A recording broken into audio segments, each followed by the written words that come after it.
All right, folks, the cheering crowds adorned in their team colors have now dispersed. Well, so maybe not yet, John. Our athletes truly gave their all on the track. This morning we're reflecting on this year's Girls and Boys Championships, examining the highs, the lows, and the lessons learned. Today, Maurice Wilson, big-time coach, head coach at the national level. He was a technical director recently for the World Indoor Champs, but he's back with us now. Coach, morning, welcome. Wagwan. Morning, Neville. Morning, Simone. Morning, Coach. How are you doing? I'm tired, but I'm doing good enough. Yeah, Glad to be home. Respect, Virgin. Good to see you. Plenty of things go on. Let's start with, I asked my analysts, unfortunately you weren't there because you're one of us, anyway, that we had 60 false starts. Well, 59 up to the final morning. There was one in the morning. Up to when I came off, there were 60. I'm not certain anymore. Ever seen anything like that? Seen, and I've never heard anything like that. And so obviously, something went wrong. Very unusual, but I'm also thinking that this meet was a high school meet. And the directors of the meet can make certain decisions based on how the meet is run. And I think at some point, we're not saying that they must break the rules or they must be in breach of the rules, but I think that there needs to be some consideration taken into fact that we are dealing with youngsters, 12, 13 years old, and the meet is for the youngsters and for the spectators. It is not a power play, and we really need to look at how we're going to move forward, because I've never heard, never, and Simone, of so many false starts. No, if, just before Simone, so Simone false start, I am the coach, and I appeal, and I reinstate her. Which means what? She did not really false start? Are you sorry? I'm sorry for me. You weren't there. Obviously, you were not there. But what would be a reason to bring Simone back in the race if you did not say she false start from morning? Well, it could be that they had a look at the tape. But the information is right there on spot for the recaller or whoever is working at the start area to look at the tape before making that decision. And so, unlike in football, the decision is made a couple, I would say, and you can tell me, Neville, a couple of minutes after they have a look at the video footage. Yep. And so it is. I do not understand, because it affects the psychology of the athlete. When you think of the young man from KC, I think it's Clark, who ran so well in the hurdles, 13.08, I think it was. And then for him to be disqualified and then to come back the next day, he lost. Well, he lost to an excellent athlete, Shaquille Gordon. But obviously, he has been in spanking form. It must have affected his mental health. Wow. So you say something must have gone wrong. Obviously, we don't know. I guess that's what this week will reveal. Hopefully, an audit will be done so we can see. But clearly, for you, Coach, looking on, what learnings would you have taken from this staging that would inform different aspects for 26? Well, first of all, I do not want to take away from those who would have spent and volunteered the time to organize one of the greatest meets on earth. Yeah. I don't want to detract from the performances, the excellent performances of the athletes. But it's a learning moment. The officials need to relook at the training, continue to improve the training, look at equipment, making sure that everything is done in their power, that the equipment is functioning correctly. I am not saying it was not functioning correctly, but somewhere along the lines, there was a gap. And the gap was obvious in terms of what transpired. And so it is important that the assessment, as you said, Simone, an audit is done. So we don't have this kind of situation, because we have never had it before, and it can get worse if we do not take a relook. Overall, I think ISA, as usual, they would have done their best. I think those who tried to support the meet, the sponsors did great, but it is time for reflection moving forward. Yep. One more question on this controversy before we move on to the greatness that went on. A retroactive false start. Me never hear that yet, Coach. Maybe you have, but I've been working track and field for many moons now. And so Simone again falls start 9 o'clock in the morning, and we know you're about it till 5 o'clock in the afternoon. You've heard of that before too? And if you were to look at how, for example, the highest decision-making body at the championships, the jury of appeal operates, there's a particular time frame in which appeals can be made. And I would want to think, since I've never ever seen a retroactive false start, that you'd align the rules accordingly. You would want to make sure that if you're going to make a decision after the fact, it is done within a time frame. However, I was not on spot. I cannot speak to what the thinking was, but in my mind, it is very unusual. Yeah, and to be fair, I'm not certain if that was the time span. To be fair, let me get that right. I said that. Those are my words. Okay. I said 9 and 5, so I don't know what the time span was. I do know it was retroactive and it was later on down. But let's move on. Sim? Greatness, coach. Let's talk about your highlights for the meet. I like to look at the Class 1 athletes. I think Shania Douglas, I think she did extremely well. There's a young man from Calabar who broke the record, I think, 2 times in the discus, Kennedy.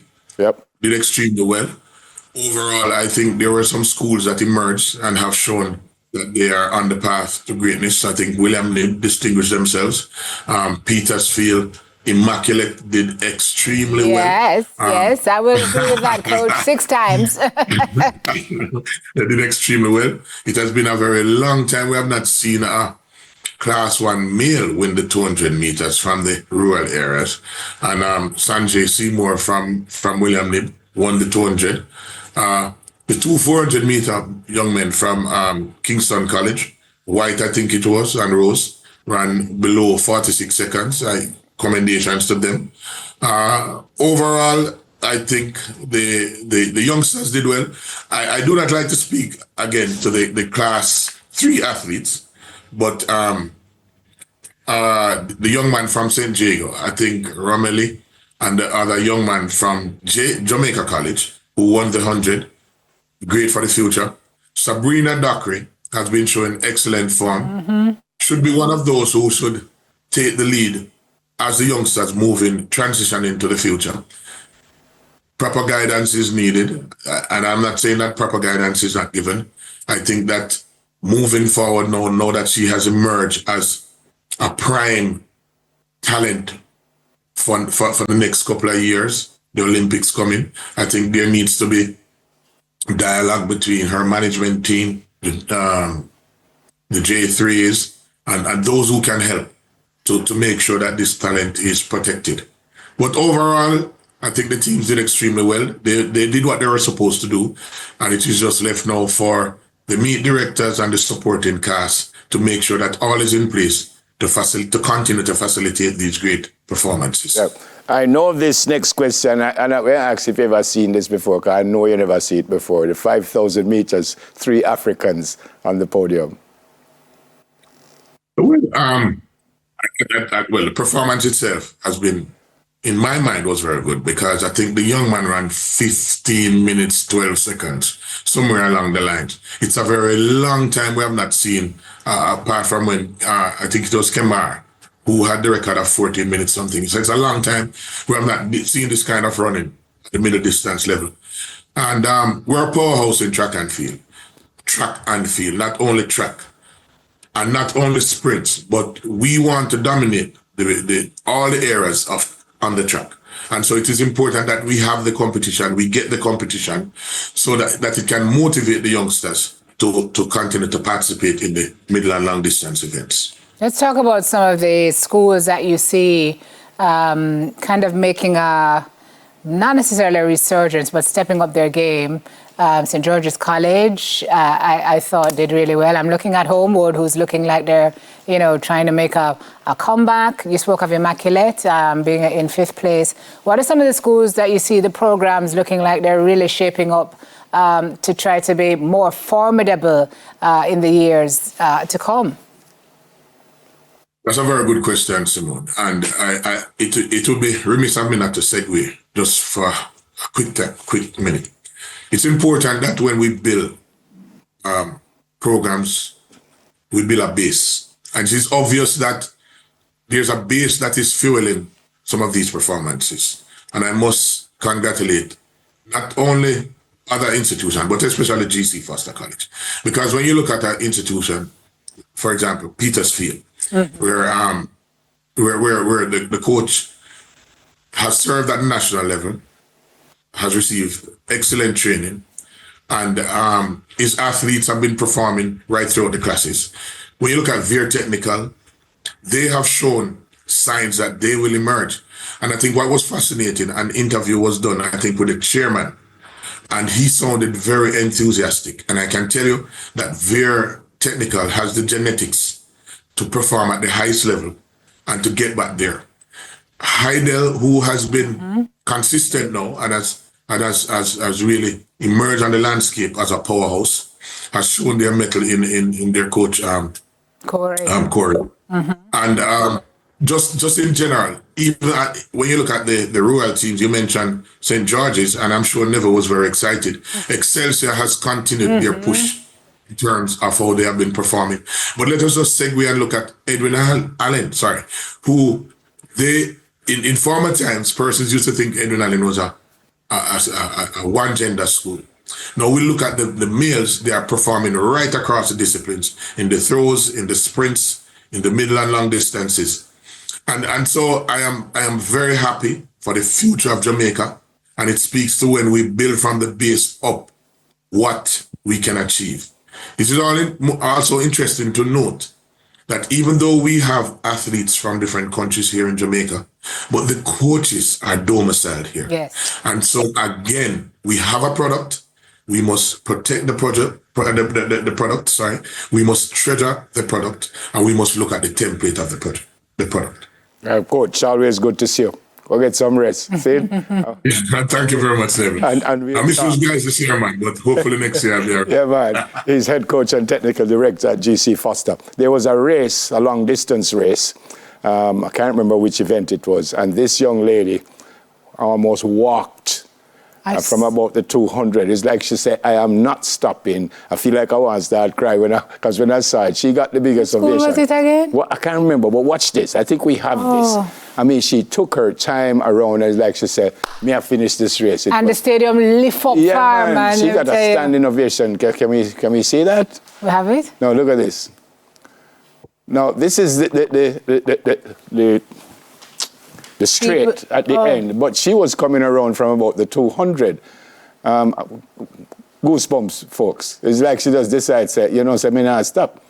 And they brought her in. They really brought her in. And when she went across the line, people were just yelling at her.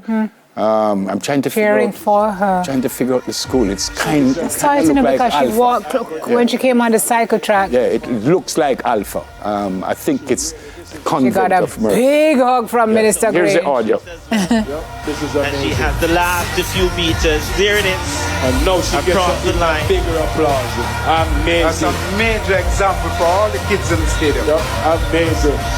That's a true soldier. You do not give up. You do not give up. Yeah. That was amazing. Incredible. I mean, that was these students, they're putting it all on the line. Yeah, man. For the it's like she said, no, man. Who was it that pulled up in the 100? Was it Gary? Which athlete? There's an athlete who pulled up right at about 60 or 70, and he ran. Robin Gary card. Yeah, I mean, Gary was like, this kid not play for me. Yeah, man. Ran right through Coach, the line that was incredible. And there were some other athletes that at the end of the race, they were hugging their opponents. And, Coach, you know me already. That's what it's all about. This speaks to the spirit of the sport. Yes. You know me, Coach. And so the sport is supposed to be competitive, but it also encompasses the spirit of sportsmanship. And you are right. And this is what we should embrace. And that would come from the adults in the camp. Yes. So the coaches and the managers, the parents must take really, really huge credit for that. Thanks again. God bless you, my friend. Good to see you always. Thank you very much, and thanks for having me. And heal up the family for me, yeah? Okay, most definitely. Man. Coming up next, we hear all the details about the Public Procurement Commission. More on Smile when we come back.